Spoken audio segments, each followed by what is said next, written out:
दोस्तों, दिल्ली एनसीआर की हवा इस वक्त इतनी जहरीली हो गई है कि सांस लेना मुश्किल है। एयर क्वालिटी इंडेक्स की अगर बात करें तो AQI 400 के करीब। हर तरफ धुआं, कोहरा और ठंड की ट्रिपल परत यहां पर चढ़ी हुई है। School hybrid, flights late, cricket match रद्द हो रहे हैं। लेकिन सवाल यह है कि दिल्ली कब तक ऐसे ही दम तोड़ती रहेगी, और ये बहुत बड़ा सवाल है। नमस्कार, मेरा नाम ऋतिक ठाकुर और आप इस वक्त द हिंदी टॉप देख रहे हैं। आज यानी कि 19 दिसंबर 2025 को दिल्ली एनसीआर में हवा का हाल ऐसा रहा कि राजधानी में हर कदम पर धुंध और जहरीली हवा का असर था। एयर क्वालिटी इंडेक्स कई इलाकों में 450 के आसपास पहुंच गई। विजिबिलिटी 100 मीटर से भी कम। लेकिन सिर्फ कोहरा या ठंड इसकी वजह नहीं है। यह है एक राष्ट्रीय स्वास्थ्य संकट जिसे गंभीरता से लेने की जरूरत है। सबसे पहले आप ये जानिए कि क्यों दिल्ली इतनी जहरीली हवा में दम तोड़ रही है, क्या कारण है। दिल्ली का प्रदूषण सिर्फ फसल जलाने या फिर वाहन के जो धुएं हैं इससे नहीं खराब हो रहा है। सर्दी में हवा स्थिर हो जाती है, जिससे धूल और धुआं नीचे जमे रहते हैं। ठंड के साथ बढ़ता हुआ कोहरा धुएं को और ज्यादा फंसा देता है। इसके अलावा भारी निर्माण, खुले में जलने वाला कचरा और पुराने डीजल वाहन एयर क्वालिटी इंडेक्स को खतरनाक स्तर तक लेके जाते हैं। लेकिन अब ऐसे में सवाल यह है कि इसके पीछे का फॉर्मूला क्या है, मॉडल क्या है। अगर ऐसे में लगातार दिल्ली वासी जो है वो जहरीली हवा में रहने के लिए, सांस लेने के लिए मजबूर हैं, तो इसके पीछे कौन सा फॉर्मूला लागू किया जा सकता है जो इस एयर क्वालिटी इंडेक्स को, दिल्ली के प्रदूषण को, ये ट्रिपल परत जो दिल्ली में चढ़ी हुई है, जो विजिबिलिटी खत्म हो गई है, इन्हें कैसे ठीक किया जाए। तो ये सवाल है कि क्या जो बीजिंग फॉर्मूला यानी कि चीन जैसी सख्त पॉल्यूशन कंट्रोल पॉलिसी दिल्ली में लागू नहीं हो सकती, जब इतनी खराब स्थिति दिल्ली में बन चुकी है। बीजिंग में सरकार के पास अधिकार और संसाधन है, वहां उद्योग, ट्रैफिक और ग्रामीण धुआं तुरंत रोका जा सकता है।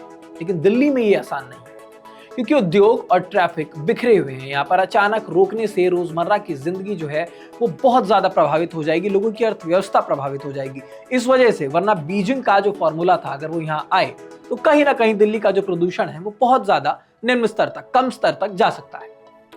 अब राजनीतिक चुनौतियां भी ऐसे में बहुत बड़ी है। दिल्ली में केंद्र, राज्य और नगर निगम अलग अलग सत्ता में है। कड़े नियम तभी असरदार होंगे जब सभी एजेंसियां मिलकर काम करें, जब संयुक्त कार्रवाई हो। और यही वजह है कि हालात हर साल बिगड़ते जा रहे हैं। हम हर बार देखते हैं, हर साल देखते हैं कि लोग कहते हैं कि दिल्ली में इस बार की जो ठंड है, प्रदूषण है, उसने रिकॉर्ड तोड़ दिया, पराली जली, इस वजह से दिल्ली में प्रदूषण आ गया। लेकिन हर साल जो है ये बढ़ता जा रहा है, ये दिक्कत लोगों को बढ़ती जा रही है, लोगों को समस्याएं इससे सबसे ज्यादा हो रही है और आम लोग इससे बहुत ज्यादा परेशान है। तो दिल्ली एनसीआर के लोगों के लिए समाधान खोजना बहुत जरूरी हो गया है। एयर क्वालिटी के गंभीर स्तर की अगर बात करें तो यहाँ पर आपातकालीन कदम लेने की बहुत ज्यादा जरूरत हो गई है। चाहे यहाँ पर ग्रैब की बात हो या फिर स्कूल हाइब्रिड मोड पर रखना हो, निर्माण गतिविधियों पर अभी फिलहाल रोक लगाना हो, वाहनों की संख्या घटाना हो, ऐसी चीजें एकदम गंभीरता से लेकर ये काम करने की जरूरत है।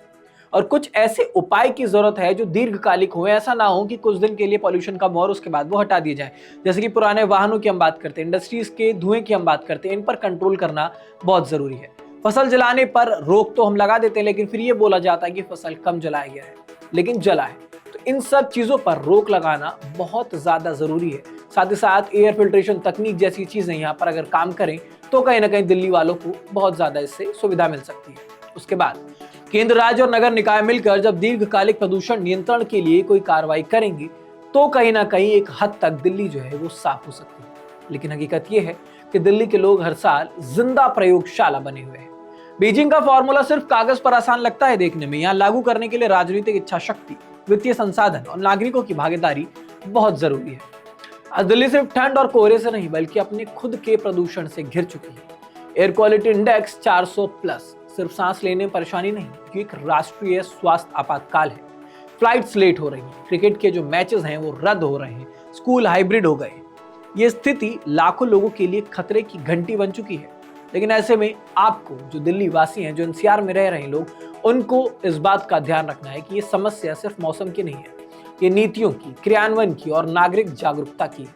एयर क्वालिटी इंडेक्स सुधारना संभव है, लेकिन इसके लिए सिर्फ अलर्ट और अपील नहीं बल्कि सख्त कार्रवाई और दीर्घकालिक रणनीति चाहिए, ताकि दिल्ली में लोगों का सांस लेना जो है इतना मुश्किल ना हो। क्योंकि अब जब सुबह लोग उठते हैं दिल्ली में तो घड़ी से पहले एयर क्वालिटी इंडेक्स चेक करते हैं, बाहर का प्रदूषण देखते हैं कि बाहर निकल सकते हैं या नहीं निकल सकते, और इस समस्या का समाधान होना बहुत ज़्यादा ज़रूरी है। तो इस प्रदूषण को लेकर आपकी क्या राय है, हमें कमेंट बॉक्स में जरूर बताइएगा। साथ ही साथ द हिंदी टॉप चैनल को सब्सक्राइब जरूर करें।